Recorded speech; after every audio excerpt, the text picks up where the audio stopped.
My name is Barbara Goss Brown.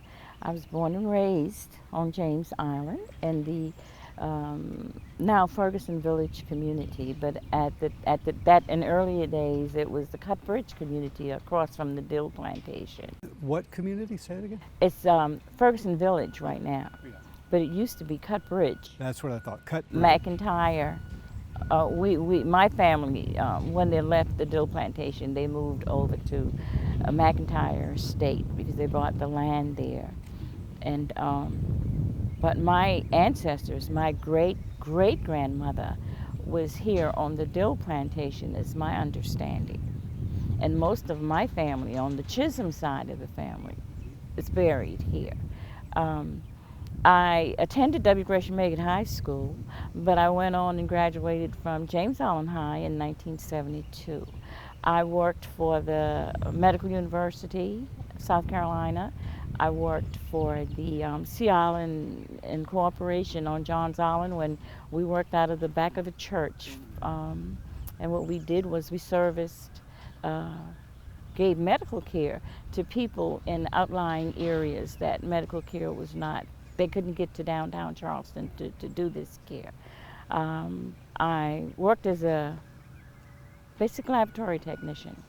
I started out as a nurse's aide, but it wasn't, my heart wouldn't allow me to be a nurse's aide because I got too emotionally involved with my patients. So that was not a good thing. So I transferred to the laboratory. I have 5 children I love very dearly. I graduated from Trident Technical College. I received my certificate in basic laboratory technology in 1978 while I worked at the Sea Island Corporation. And after I worked 10 years at Medical University, after I left Medical University, I worked 3 years at the Ralph A. Johnson Medical Center. And I had the opportunity to go up to the Naval Hospital. So I worked there until 2000, I think it was 2010. And then we moved to the Naval Weapons Station where I retired. In my years of working with the Department of Defense, I put in 25 years with the Department of Defense, and I loved every moment of it. My biggest joy was my patients. And basically that's it. I enjoy being outdoors. I love flowers. I love making artificial arrangements. I love cooking, and I love my neighborhood. Yeah. My neighborhood is my pride and joy. That's great to hear. Yeah, I love my neighborhood. We're in the process now of trying to find out as much history as we possibly can about the area that we live in. And the reason why we're trying to do that is because what we want to do is stop some of the big development. We're a small community, very small. We're still predominantly black. And we don't want we don't want a downtown Charleston and James Island. No. James Island is a beautiful place. It sure is. It sure is. And so we want to preserve what you have. We want to preserve what we have. And so to do that, you're right. You have to gather the information, gather the ammunition to be able to defend yourself. Yeah, that's what we're working on. And we've got at the South Carolina History Room at the downtown branch, we've got all kinds of local history stuff, and it's a great place to begin. And the library feels important that it's important to help people to learn about their own history and their identity and so forth. And that's about it for me. I want to go back to school. Yeah. Yeah, I do. That's always been my dream. When I retired, I just want to, if I can go back and complete my degree in human services, that would be great. That would be great. I attended Trident Technical College for that. I'm 72 years old. They tell me I'm too old to go to school, but my motto is you're never too old for an education. The more you learn, the more knowledge you have. Knowledge is power. You're preaching to the choir. I spent too long in school. I did too. But I had a good time. I did. I took as many history courses as I possibly could, raising 5 children and working. And This is my home. I love it. So let's talk a little bit about your connection specifically to this cemetery. So tell me about your connection, your family that's here at Evergreen. I don't know about my great-grandparents, that's John and Rose Chisholm, but I know that my grandfather, Daniel Chisholm, and my grandmother, Kenelaw Chisholm, is buried in this cemetery, along with my mother and all of her siblings. And I have 3 of my brothers that's buried here alongside my mother, and cousins, lots of cousins. I believe that 99.9% of the people that's buried here, and they call it Evergreen now, but it used to be Grimble Graveyard. We called it Grimble Graveyard when we were children. That they're related, that we're all related in one way or the other. Yeah. And Well, you just answered one of my questions. I was going to ask you, when you were growing up, what did you call the cemetery and how often did you visit? And when you were a young lady coming here, what was your impression of the cemetery and what did it mean to you? it meant a lot to me because I came in, and my grandfather I did not know, but my grandmother I knew. She died in, I think it was April of 1961. I had just started going to Evergreen High School. I was a freshman there. And we used to come and clean the graves, make sure the flowers were placed there, and we'd just sit around and laugh and talk about our grandmother and the things that she instilled in us when we were growing up. And the family was close. The sisters, my mother had 2 sisters that lived in New York, and every Christmas they would come home, and all of the sisters would get together, and we would all gather at my grandmother's house on Grimble, well, right across the street from here, and we would do Christmas dinner and exchange gifts. It was a week-long fun time for the entire family because we all got to get together and enjoy one another and learn from one another. Wow, special times. Oh, it was. It was very special. I try to instill that in my children, the value of family. I'm sure you have. And trying to stay together as a family. Because I think my mother and her siblings, they had a tie that was unbreakable. And not only them, but the rest of Rose and John Chisholm's great-grandchildren. Because Uncle Fortune and his family, Uncle Paul, these were my mother's daddy's brothers. Yeah. So we all got together, and we still do. Our first family reunion, there was almost 400 people there. I saw people that I'd known them all of my life, but never knew that they were related to me. I said, well, what are you doing here? Well, I'm a Chisholm, and I belong to the Lafayette part of the family, or the Richardson part of the family, or the Howard part of the family.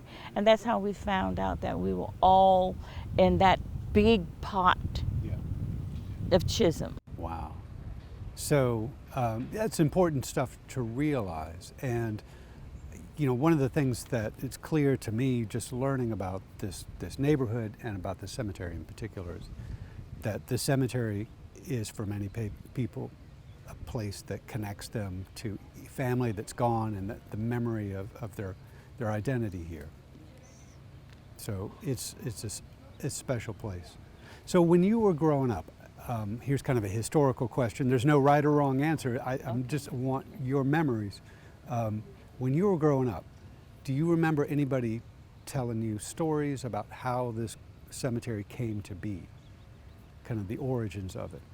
All I can remember them saying is that this cemetery was a part of the Grimble plantation, and the families that actually worked on the plantation was buried here. Mm-hmm. Mm-hmm. Well, that seems to be the common thread and the most common story. And in the property research that I've been doing, that I'm going to talk about in my upcoming program, there are definitely people here and then 1865 slavery ends, and those people, for the most part, stay here, or at least in the neighborhood. So there's a continuation of those family links. And so I'm trying to match up the memories with the documents. Okay. And so this is very valuable stuff that we're talking about here. Do you have any particular memories about specific events or occasions or funerals in this cemetery? That, Oh, God. yeah. I think I've been to every relative that I know of during my time's funeral here. I remember when my mother died, and we came here to bury her. It was not a good moment. It was a bad moment because I didn't remember very much about her burial. And my brother actually died. The day we were going to bury my mother is the day that my brother died. So they both buried back there in the cemetery very close to one another. And That must have been a hard time. it was a hard time. And when my Deacon Chisholm died, Fred Chisholm Sr. died, it was a sad day, but it was a wonderful day because I felt like Cousin Doug, we call him Cousin Doug, that he was the matriarch of our family. There wasn't a thing that I needed to know, I wanted to ask, that I couldn't go to Cousin Doug and he would sit down and he would say, yeah, Cousin Manny, daughter Barbara, was what he called me. Here's what's going on, here's how the property is, and here's how the family makeup is, and here's who you belong to, and you know, and it was interesting. I learned a lot from Cousin Doug. Most important thing I learned from him is to be patient and to be steadfast and do what I believe in doing, because that's the type of a person that he was. My mother, on the other hand, she was kind of quiet and laid back and just passive, but I didn't get that from her. No. No, I didn't. Good. I did not get that from her. So having all those memories of being here on multiple occasions and visiting with family and gathering for sad occasions, what do you think of recent changes or recent activity here at what is now called Evergreen Cemetery? I wanted to be buried here, but that's not going to happen because the cemetery is closed now. And because I at one point I did, and I think it's awesome, it's wonderful. I think Councilwoman Johnson has done a wonderful job in getting us to where we are now, because there's no telling what would have happened to our cemetery here and our ancestral history and the people that sacrificed so much. Right. So I'm happy to have been a small, very small part of this process and helping see this day coming. But it's been a wonderful win-win situation from what I can see for the county and for the community, for all the people who are going to use the new library and have a chance to come over here and learn about the cemetery. Yes. And learn about these people. Yes, yes. My grandmother, you know, the ironic thing about her is that she was 95 years old when she died. And she had a heart condition. I went online and found out, we knew she was sick. But she was an independent woman. She didn't rely on people to do very much for her. She still wanted to cook, and she loved farming. I think that's where I get and my mother did too. That's where I got my love for outdoors, from my grandmother and my mother. And when she got sick, she was actually in her field planting her garden for the year. Yeah. So she was really connected to the ground. She was. She really was. That's beautiful. So here's a specific question. I'm just curious. I know in the African American community in the Low Country, there was a tradition of depositing grave gifts.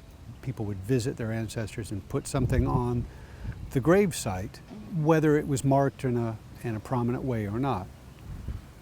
And so these gifts or tokens might be small things that someone else might consider insignificant. And in the past, I know there have been occasions where some well-meaning folks came along and cleaned up a cemetery and removed grave gifts. So here at Evergreen, used to be called Grimble Cemetery. Was there that kind of tradition of bringing tokens or items to leave on the gravestone? I have never seen any of it here in Evergreen. I'm going to say Grimble, but I know in the dill on the dill plantation that a lot of trinkets was left there. Now we didn't bring anything for my mother.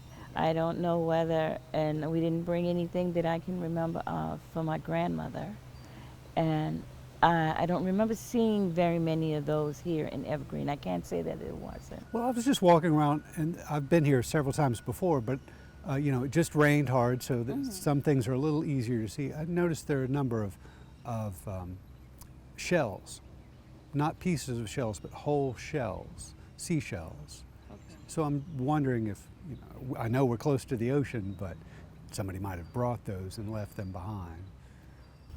When we came out to do my mom's grave, we would put mostly as flowers that our family would bring out and place on the grave sites. Now somebody else may preferred shells. I don't know. Well, yeah, I was just curious about that because I was thinking, I don't know if you remember this story, but I think it was in the 1960s or 1970s, some Cub Scouts or Boy Scouts out at Drayton Hall Plantation thought they were cleaning up the cemetery and removed all just generations of stuff that had been left behind because they didn't know. They didn't. Well, you know, when my uncle died, and he's buried here, we didn't bring the last cup that he drank out of, because that was something that was customarily, like if they had a special, like a pipe or something like that, and it belonged to them. And our old wives' tale is that you give them the last things that they held to take to heaven with them so that they can be satisfied. Yeah, I don't know, keep the spirit in the graveyard. Yeah. I mean, my father reached into the casket and put a golf ball in his hand because he was, you know, he was an avid golfer. You know. Yeah. It's the last thing you cared about or touched, you know. Take it with you. Now, a lot of times that's what happens.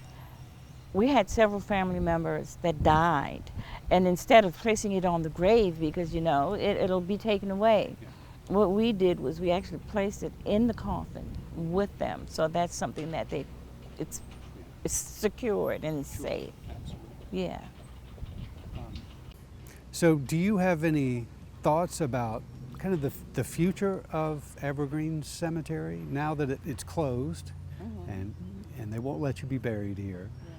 Do you have any thoughts about what it's going to be in the future and what it's going to mean to this community in the future as a closed cemetery? As a closed cemetery, it still means a lot to a lot of us. For me, it's just a joy in coming out. Like say, I get lonesome, or I want to talk to my mother, or I want to say, hey man, how you doing? You know, I would come up and I would go into the cemetery and I'd walk around. I said, girl, mother, you know, such thing is the case. You know, oh mother, I had a bad night last night. Oh, well, William, you know. I said, boy, you just don't understand. And sometimes I said, you know,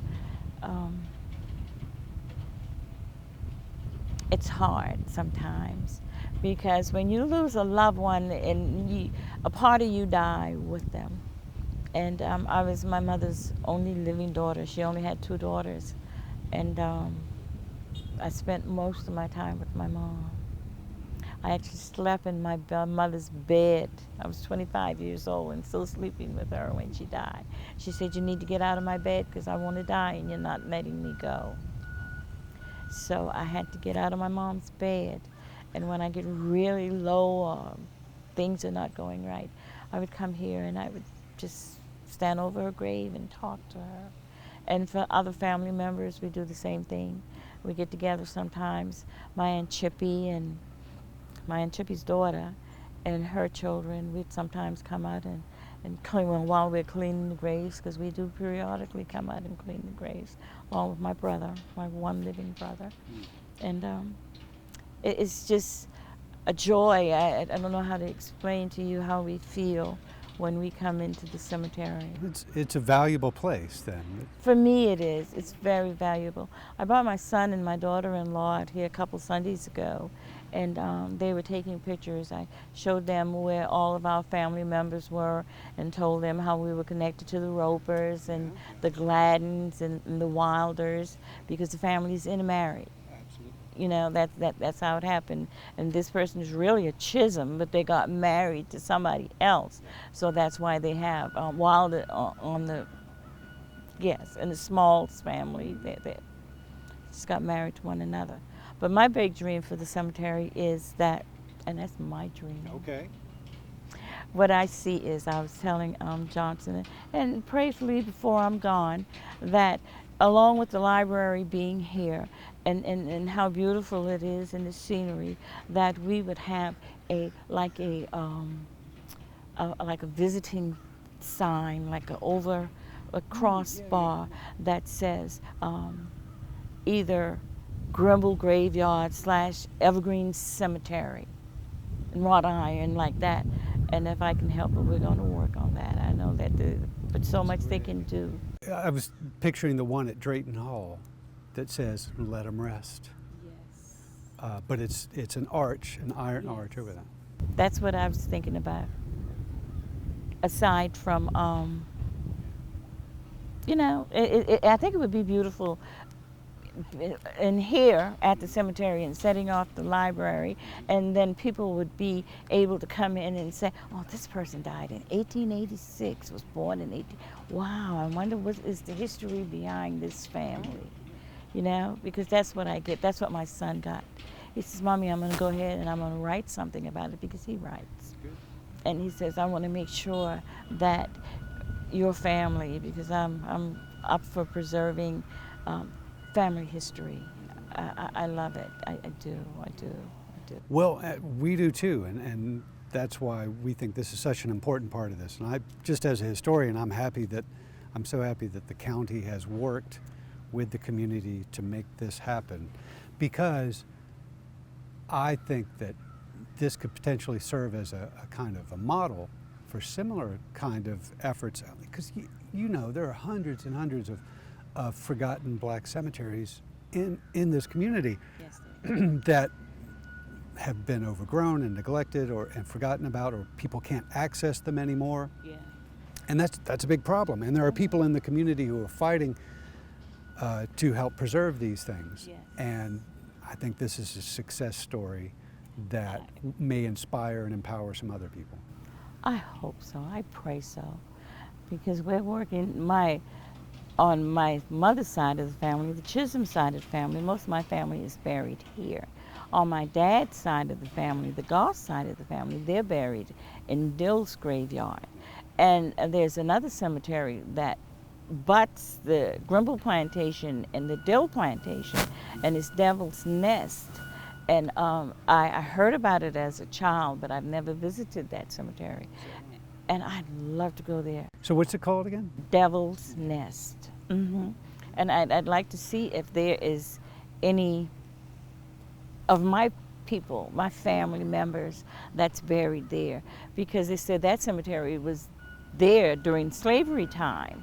And if a slave ran away from the plantation, they would hang them in the cemetery. There was a tree there that they would be hung from, and as a reminder to other slaves not to run away. So it would be interesting just to... Yeah, that would, I hope you can get access to that. Oh, I'd love to. You know, I know the Charleston Museum owns part of that Dill property, but I don't know how much of it they own. They own back to that where Devil's Nest Cemetery is. I actually have a map of it. Yeah, I've been working with them. Okay, good. Yeah. Well, anything I can do to help. Oh, don't tell me that. Anything I can do to help. I'm curious about that too. I'd love to see that map you have. Okay. So we'll have to meet here sometime. Sure will, and I will bring you that map and let you see it. I have a map of the Dill Cemetery and the Devil's Nest Cemetery. Okay, okay. Macy, do you have any questions for Miss Brown? Yes. As people come to see the library and they learn about the cemetery, and you were talking about how, people wander through, they learn different things and wonder about the history. Is there something, a lesson or something you really hope that they take away when they come and see it for the first time? Yes. I hope that whoever it is, especially the white community, they realize that our ancestors weren't just slaves, that we worked hard for what we accomplished, and we're still working hard, and that we're one,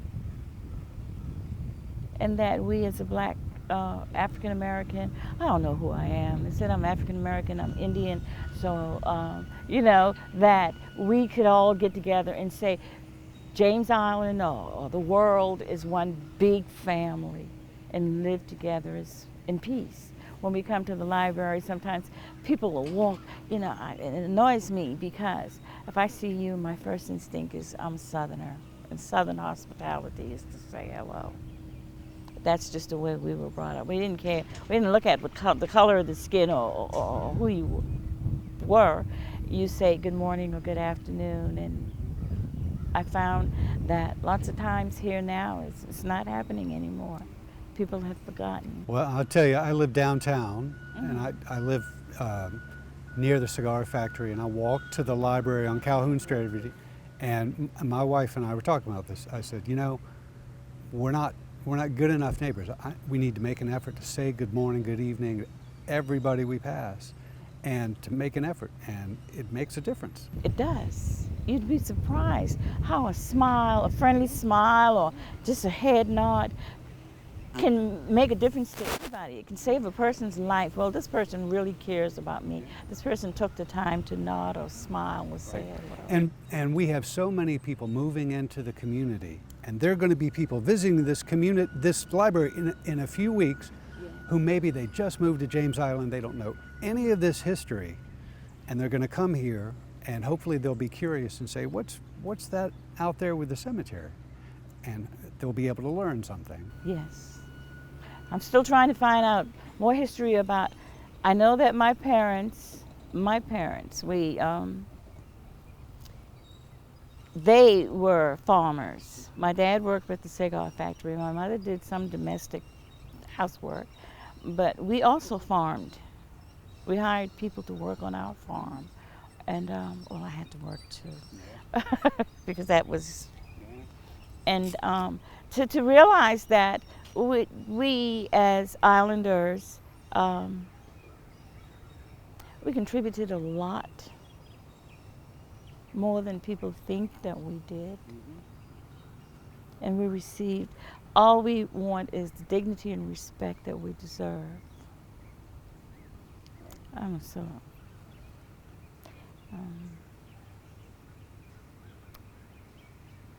thank you. Well, we thank you for taking time out of your schedule to come out and share with us. Oh, honey, I would not have missed this for the world. I thought it was last Thursday, actually. Oh no, did you come out here? No, I didn't, because I found found the note. I said, wow, no, it's not this Thursday, it's next Tuesday. It's Tuesday on the 8th.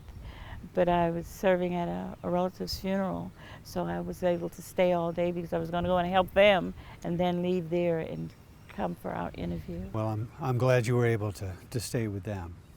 Oh, I was. Yeah. And I'm glad it did not rain on us today. Thank God. It's a beautiful day. God works in mysterious ways. Yeah. This is supposed to happen. We're supposed to learn our history. I try to tell my grandchildren and my great-grandchildren that it's important. You have to know where you came from to know where you're going. If you have no idea of your history, how are you going to grow?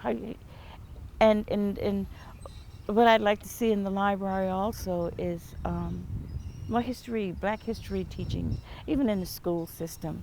Because when I was in the school system, Lord, I thought we didn't do anything but run away from from plantations. Until I ventured out and I took some black history courses at the College of Charleston. And I realized that we contributed just as much as anybody else did. Absolutely. And that's so important for young people to hear that.